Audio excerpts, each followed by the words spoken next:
家好，今集主要同大家分享一下卡帕多奇亞唔可以錯過嘅影相景點。首先，卡帕多奇亞係有兩個唔同嘅機場嘅，而呢兩個機場去 Gurumi 亦即係大部分人會選擇住宿嘅地方嘅時間都係會有啲唔同，而機票嘅價錢都係有啲分別嘅，所以選擇機場之前可以格下價先。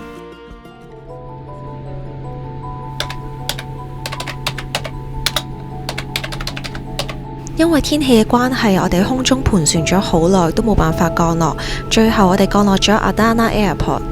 我哋聯絡咗當地嘅司機，佢哋都覺得我哋係會再次起飛嘅。不過我哋都 delay 咗3個幾鐘，去到凌晨先可以 check in。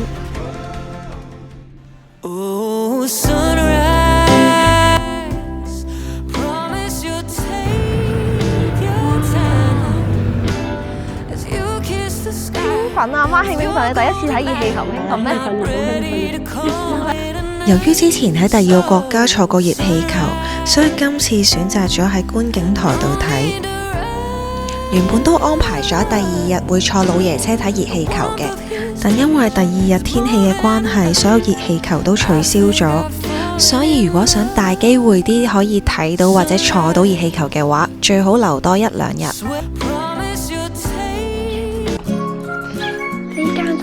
我 book 咗嘅洞穴劇場，我覺得間房其實都幾好，又夠乾淨，同埋仲要有個按摩池添，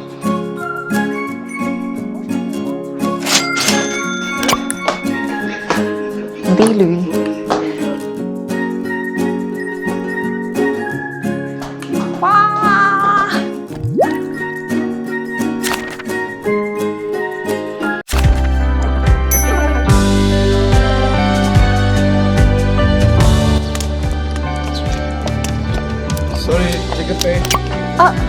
Okay. Ticket. Yes. Apple Pay.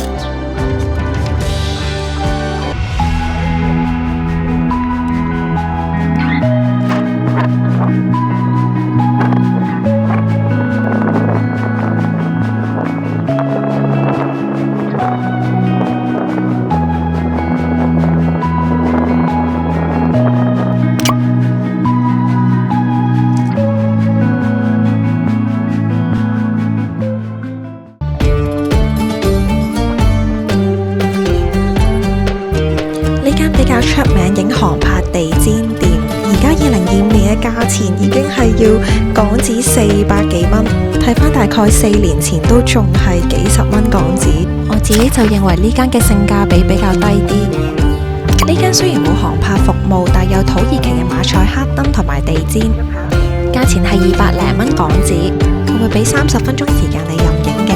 如果覺得啱啱航拍嗰間太貴嘅話，呢間影出嚟嘅效果都唔錯，我自己都比較中意呢一間。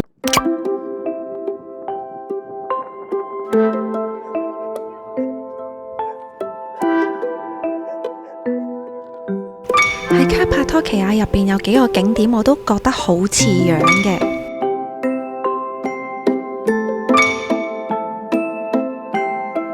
最後我睇到都分唔出邊個打邊個。而呢個景點呢，我就覺得比較特別，值得一推。但係由正門入口行上嚟呢一個觀景位置，我覺得唔係影相最靚嘅位置，因為呢啲怪石唔算好密集，而對面嘅觀景位置睇落去係密集啲同埋近啲嘅。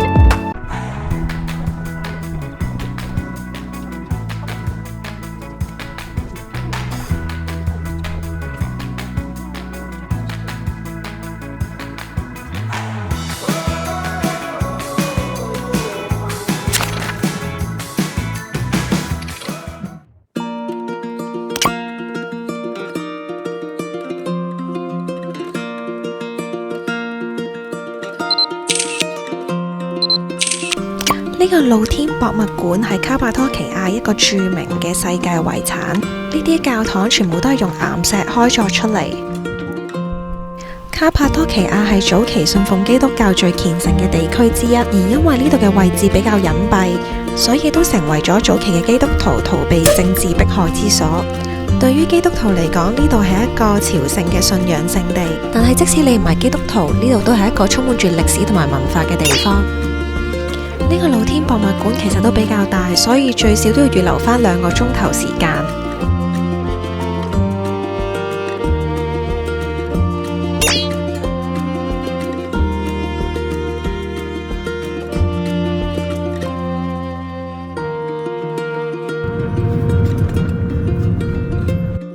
我哋而家入咗嚟呢個歷史最悠久嘅地下室，呢度呢有20層樓咁深嘅呢個地下室，但係只有8層樓呢係可以開放睇，仲可以用以前幾百年前嘅人呢，就呢度係可以容納成2萬幾人嘅，咁睇下。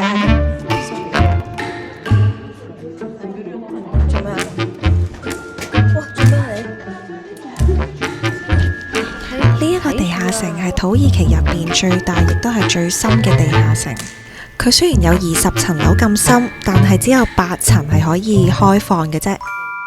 而入面嘅路線都係比較複雜嘅，所以都要根據佢一啲紅色箭嘴嘅指示，先至知道自己應該要行去邊度。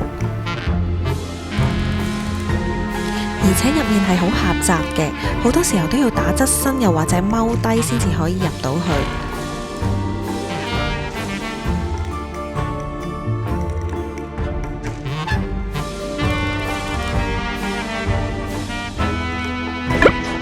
跟住入去，因為我行先啦，我行先，你跟住我。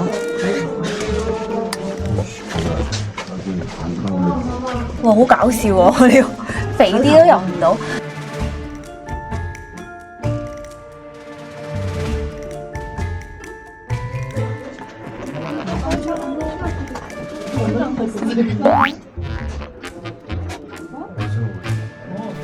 呢個地下城係曾經基督徒用嚟躲避迫害嘅避難所，因為呢個地下室實在太多遊客啦，所以行到每一個位置都要停一停，亦都會出現大擠塞嘅情況。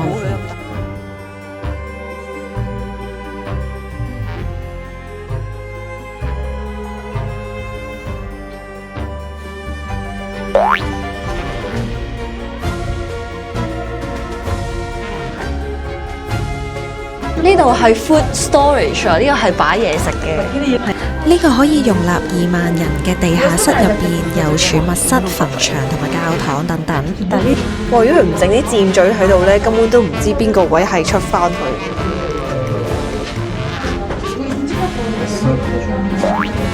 哦，嗰度仲〜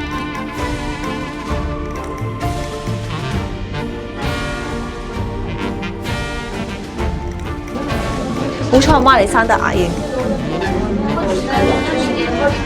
個又唔知係，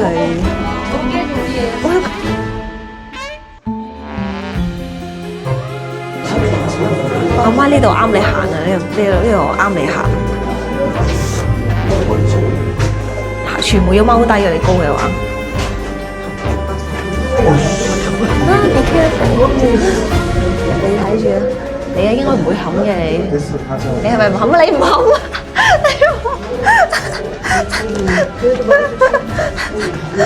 你連阿媽連呢個位都唔冚，你真係勁啊！你喺呢個咁狹窄嘅地下室生活嘅居民，當時應該都生活得比較艱難，但亦都係因為呢個地下城嘅存在，先至令到以前基督徒受到壓抑嘅經歷係唔會被遺忘。而每一層都係利用槓桿原理去推動大圓石被封住。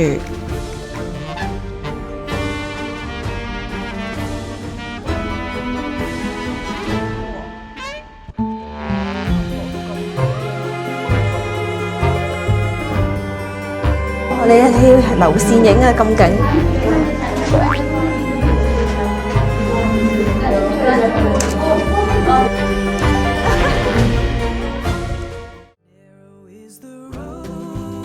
呢2日嘅行程包括熱氣球，都係全靠 book 咗 Gorimi Taxi 嘅車。詳情嘅資料我會分享返喺 info box。